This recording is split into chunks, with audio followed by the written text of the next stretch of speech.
Hotel. I've been gunning all my life, just get what you make. I've been gunning all my life, just get rid of these pay. Peace and love, y'all. Grand Rising. Grand Rising, if this is the daytime, at the time that you watching this video or listening to this video, you on your way to work.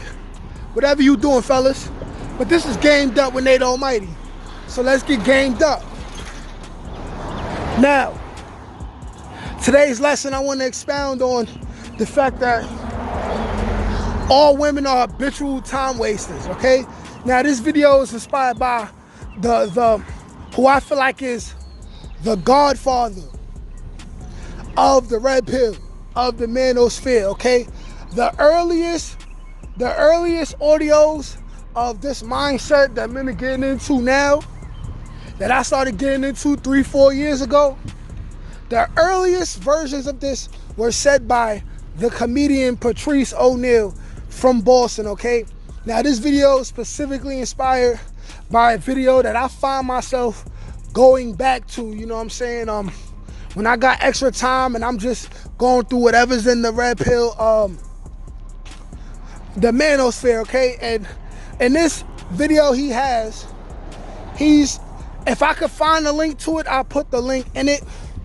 But he basically said how, you know, like, men are not allowed to rape women for their bodies, okay? And rape is a very, very bad thing. You know, there's nothing lit, there's nothing player, there's nothing alpha about forcing a woman to have sex with you. You know what I'm saying? Like that's corny.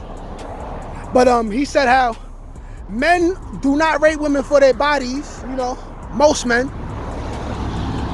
But women rape men for their time. And when he went in to describe that, he said that what women do is try to get as most attention and resources out of a man before they give up the box, right? And a man is trying to waste as little time as possible before he get the box. So there's always a tug of war. There's always a fight for control and power. You know what I'm saying? Women are bred biologically to do this because that way the men who really, you know what I'm saying, choose to make themselves great, the men who really stand out will be the men who get the box easier than the other men. And I have my own personal story. This story happened to me the day before this Father's Day that just passed. Expounded on the fact that women like to waste a lot of time for absolutely no reason, you know? And the reason why she's wasting your time is not always because she don't like you, you know what I'm saying? She could like you too much. She could have just terminated a pregnancy and she not gonna tell you. She could have just had sex with another man an hour before you got to her house. A multitude of reasons. Every reason where logically you would think that a woman would not even chill with a man. But you know, they still want the validation, they still want the attention, so they do what they do. And I became a victim of this as recently as the day before Father's Day, okay? Now, this occasionally happens, and I'm not mad about it, but this is why I do exactly how I handled the situation that night. Now, there's this girl that I know down here in South Carolina. She recently moved to the next complex over.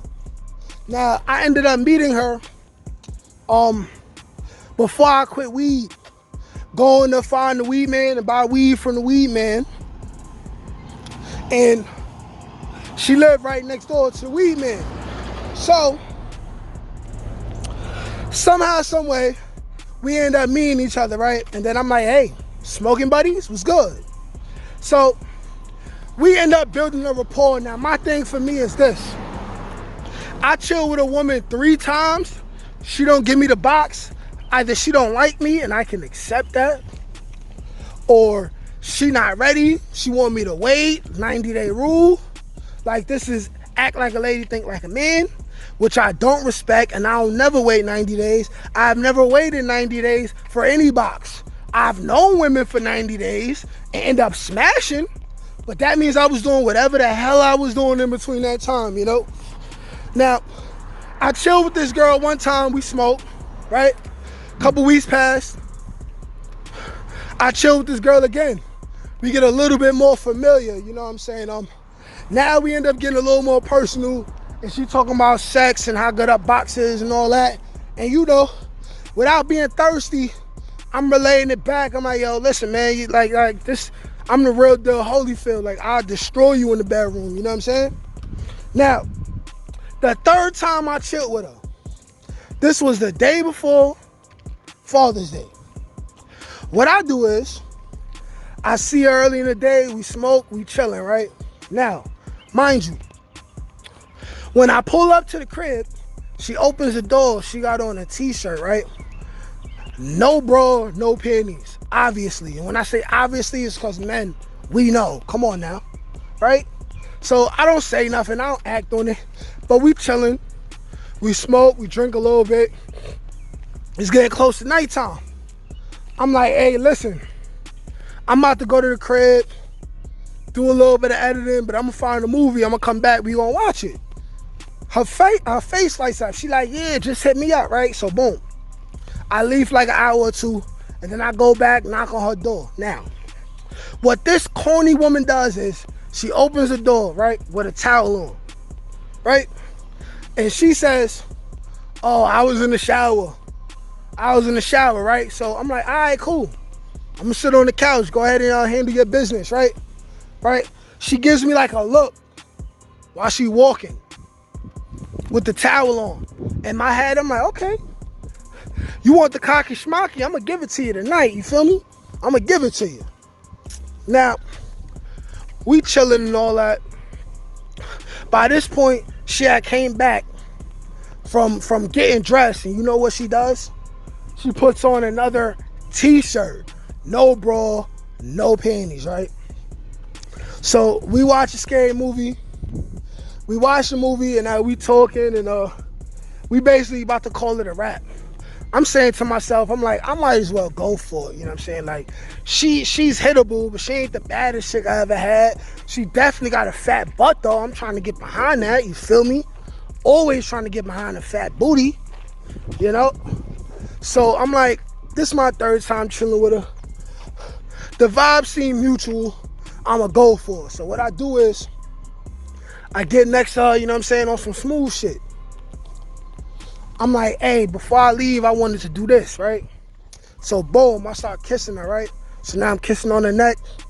So now I'm rubbing on the breast and all of that, right? I lift up the shirt. No panties at all, right? She easily opens her legs for me. So, you know, I'm playing with the pudding and all that, you know what I'm saying? I'm petting the cat and all that, right? So I'm not the type to play games, you know what I'm saying? Her couch is mad low to the floor. I cannot get comfortable and really wild out how I want to wild out. You know what I'm saying? So I'm like, yeah, I think we should take this to the bedroom. She like, why? I'm like, oh, so you want the door right here? I straight backs out the beef in her face. I'm like, yo, man, let a nigga get some head before we do this, you know what I'm saying? She like, what? What would make you think that I was gonna have sex with you so soon? Da da da. I like you, but blah blah blah blah blah blah. I'm like, listen, I'm here. I'm here. This is our third time hanging out. You know what I'm saying? She like, it's just too early. I'm tired. I'm like, word, all right, copy. So what I do is I leave. Never spoke to the bitch again. Why? Because after a third time hanging out, you're officially wasting my time if you don't give up the box.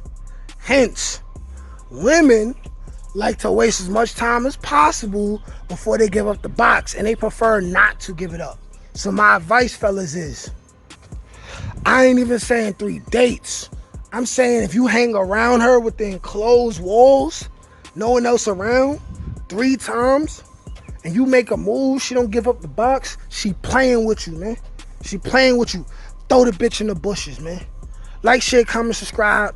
This is Gamed Up with Nate Almighty. Peace.